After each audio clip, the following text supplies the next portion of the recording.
मेरठ में करोड़ों रुपए का स्टाम्प घोटाला सामने आया है। लगभग 997 केस अभी तक सामने आ चुके हैं। कई सारे लोग हैं जिनको नोटिस गए हैं रिकवरी के। बहुत सारे लोग यहाँ कमिश्नर ऑफिस में यहाँ पर कमिश्नर से मिलने पहुंचे हैं। सबकी अपनी अपनी समस्याएं हैं। ये बताइएगा कि यहाँ पर आए हैं, क्या मामला आपका पूरा? हमारे स्टैंप के केस के जो हमें मालूम चला, हमें कुछ पता नहीं था। हमने अपनी रजिस्ट्री कराई विशाल वर्मा के थ्रू। बाद में 3 साल बाद हमें नोटिस आ रहा है कि आपके जो स्टैंप है वो कम पाए गए हैं, शून्य है वो। उसके बाद हमने उनसे बात करी, बोले जी ये जो स्टैंप लगे हुए हैं वो सही नहीं है। अच्छा जी, कुछ 2 केस में मैंने 5 केस है मेरे जो रजिस्ट्री हुई हुई हैं, जिसमें 7 लाख रुपए के स्टैंप लगाए गए थे। इसने विशाल वर्मा ने जो पता लगा कि वो स्टैंप रजिस्ट्री में चढ़े हुए नहीं हैं, बिना चढ़े हुए ट्रेजरी से आए हुए हैं। तो अब खैर 2 केस में मैंने 2 लाख रुपए के, उसमें उन्होंने इंटरेस्ट लगाया 18% का और 5% की पेनल्टी दी। जबकि एडीएम साहब कुछ क्या किसों में क्या कर रहे हैं, किसी में 5% की पेनल्टी लगा रहे हैं, किसी में 15 की लगा रहे हैं, किसी 20 लगा रहे हैं, किसी 100% तक की लगा रहे हैं। लेकिन ये पूरा मामला जो हो रहा है इसमें जिम्मेदार किसे मानते मैं हैं? यही कह रहा हूँ कि मुझे एक बात बता दीजिए, 997 केस जो खुले उसमें एक ही स्टैंप वेंडर है, एक ही डीड राइटर है। तो फिर क्या 997 आदमियों ने गलत काम वहां से निकाल लिए?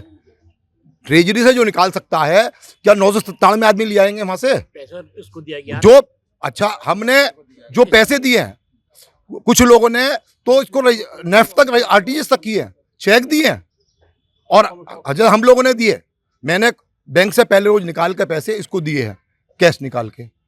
तो मैं तो मुझे एक बात बता दो खाली कि 997 आदमी चोरी कर लेंगे क्या? अब विशाल वर्मा कहाँ है? विशाल वर्मा वो मिलता ही नहीं ऑफिस में, उन्हें अपने ऑफिस में बाउंसर बैठा रखे हैं।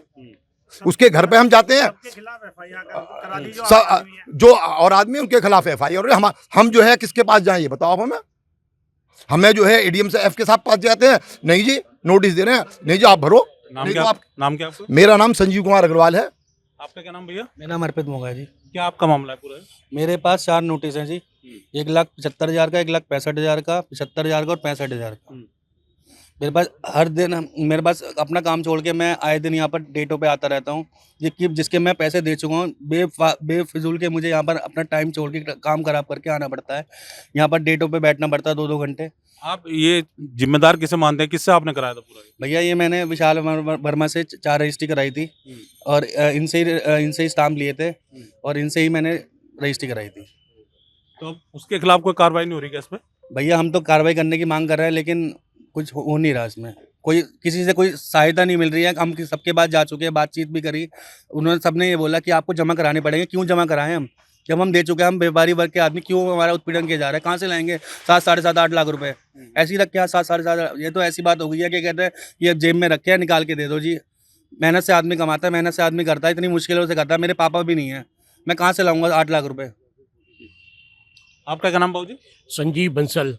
क्या आपका किस तरह का मामला पूरा है? मान लिया आज सबका यही है, स्टैंप पेपर उसके पैसे विशाल वर्मा ने लिए, जैसे कि होता रहा है, हमेशा से होता रहा कि लीड राइटर को पैसे दिए जाते हैं स्टैंप परचेज करने के लिए। उसने परचेज किए स्टैंप पेपर, लेकिन क्या गलती है ये तो वो जान सकता है। वो मिलने को तैयार नहीं है, बात करने को तैयार नहीं है। ऑफिस में उसने बाउंसर बैठा रखे हैं जो बदतमीजी करते हैं, मार पिटाई तक पे उतर जाते हैं वो। तो इन सब चीज़ों के लिए हमारे सरकार से ये दरख्वास्त है कि हमारे ऊपर कोई पेनल्टी ना लगाई जाए, हम पे कोई स्टैंप के पैसे ना लिए जाए, और बस ये कि और हम लोगों को इन सब चीज़ों से लफड़े से निकाला जाए। मेरा एक कहना और था जी। जितने साल के आप ये निकाल रहे हो स्टैंप के केस, उतने साल का इसके अकाउंट देखे जाए सारे, इसके परिवार के, जिसमें पैसा इसके पास कहाँ से कितना आया है और क्या इनने प्रॉपर्टीज खरीदी है, कहाँ कहाँ इन्वेस्ट किया। इनने सारे पैसे को प्रॉपर्टीज में इन्वेस्ट किया और हमें पता लगा है कि इनने कोई फार्म हाउस बेचा है। अब ये भागने की तैयारी में है।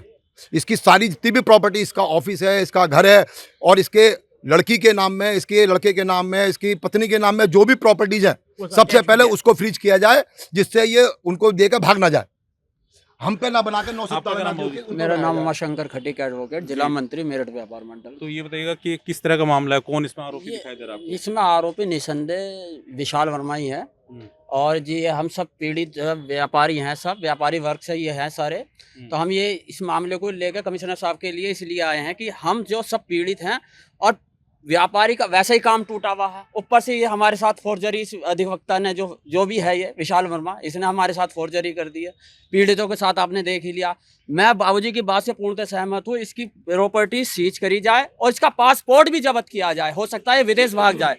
इसने इस फर्जीवाड़े से बहुत मोटी रकम इकट्ठी कर ली है, ये कभी भी किसी भी समय भाग सकता है। तो मेरी तो सरकार से यही मांग है कि इस शासन प्रशासन से यही मांग है, इसका पासपोर्ट भी जब्त किया जाए, इसकी संपत्ति फ्रीज करके जो भी इनकी नुकसान की भरपाई है पीड़ित व्यापारी की। क्या लग रहा है इसमें कार्रवाई इसके खिलाफ होनी चाहिए? साहब मैं आपको अवगत करा दूं, ये आप ये दरखास्त देखिएगा कौन से तारीख की है, आप ये देखिएगा, ये दरखास्त है 7वें महीने की, ठीक है ना, ये दरखास्त है 5वें महीने की।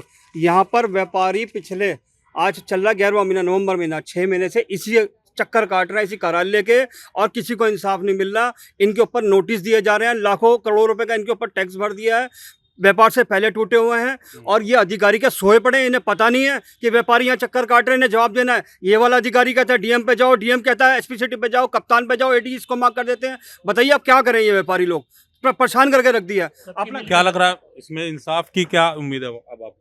इंसाफ की उम्मीद इन्हें शासन और प्रशासन से है, और इसमें जो विशाल वर्मा है, ये अकेले इतना बड़ा जो घोटाला है वो नहीं कर सकता। इसका पूरा गिरोह है, जो रजिस्ट्रार ऑफिस में भी जरूर इसके गिरोह के लोग मिलेंगे। हमारी मांग है इसमें न्यायिक जांच हो, और जितने भी व्यापारी हैं इनके साथ जो नोटिस जारी करके जबरन वसूली की जा रही है, इसे तत्काल प्रभाव से जब तक जांच पूरी नहीं होती इसे रोका जाए, और इसकी मजिस्ट्रेट जांच होनी चाहिए, और इसका सच जो है वो सामने आना चाहिए जनता के, क्योंकि इसके अंदर कुछ ना कुछ प्रशासन के लोग भी जरूर मिले हुए होंगे।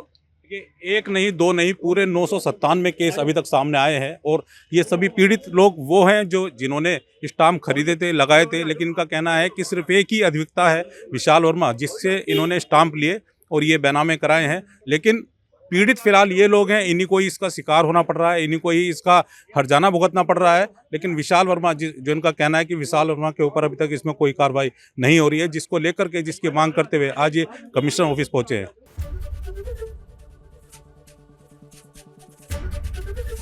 एबीपी गंगा, खबर आपकी, जुबान आपकी।